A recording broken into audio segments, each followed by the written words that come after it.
Self Rajendra Sharma. आज हम limitations of ideal gas equation के बारे में डिस्कशन करेंगे। आदर्श गैस इक्वेशन की जो सीमाएं हैं वो क्या हैं? आदर्श गैस क्या होती है? आदर्श गैस वो होती है जो आदर्श गैस समीकरण या आइडियल गैस इक्वेशन का पालन करती है, किंतु वास्तव में कोई भी गैस पूर्ण रूप से आदर्श गैस की भांति व्यवहार नहीं करती। क्यों नहीं करती? जैसे कि बॉयल का नियम। बॉयल का नियम क्या है? यदि जो गैस की संहति है वो निश्चित है और गैस का जो टेम्परेचर है वो कांस्टेंट है, तो P प्रोपोर्शनल टू 1/V, यानी दाब को यदि दुगना कर दिया जाए तो गैस का जो आयतन है वो आधा हो जाएगा। यदि जो प्रेशर है उसको यदि 4 गुना कर दिया जाए तो गैस का जो आयतन है वो चौथाई हो जाता है। ये ही बॉयल का नियम है, यानी जितना दाब बढ़ाते हैं गैस का जो आयतन है वो उसी अनुपात में कम हो जाता है। जब गैस का दाब बढ़ाया जाता है तो गैस का आयतन कम हो जाता है, अर्थात घनत्व बढ़ जाता है।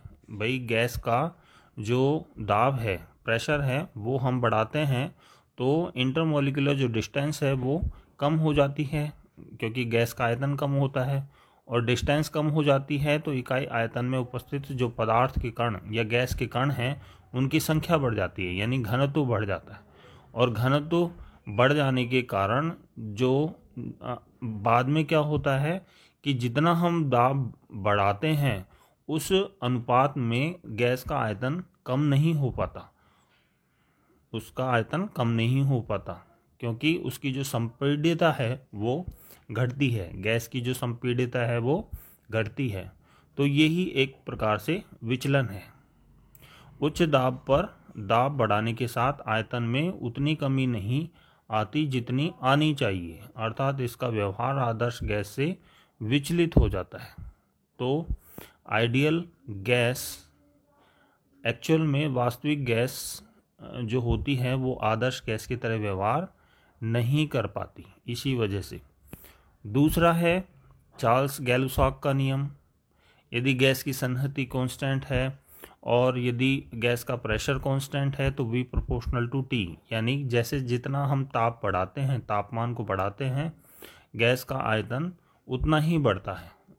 टेम्परेचर को यदि दोगुना कर दिया जाए तो गैस का आयतन भी दोगुना हो जाएगा, और यदि तापमान को कम करेंगे तो गैस का आयतन भी कम हो जाएगा।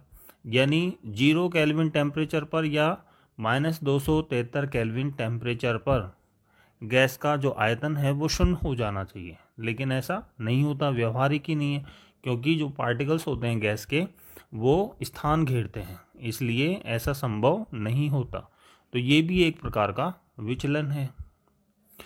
तो क्या हुआ कि हम ऐसे कह सकते हैं कि निम्न दाब और उच्च तापमान पर जो वास्तविक गैसें होती हैं वो आदर्श गैस की तरह व्यवहार करती हैं, लेकिन निम्न तापमान और उच्च दाब पर इनका आचरण आदर्श गैस की तरह नहीं होता है। यानी जो वास्तविक गैसें होती हैं, रियल गैसेस होती हैं, वो लो प्रेशर और हाई टेम्परेचर पर आइडियल गैस की तरह बिहेव करती है, लेकिन हाई प्रेशर और लो टेम्परेचर पर वो आइडियल गैस की तरह व्यवहार नहीं करती, बल्कि उनमें विचलन पाया जाता है। यानी जो चार्ल्स गैलुसॉक का नियम या बॉयल्स का नियम, ये नियम फॉलो नहीं होते।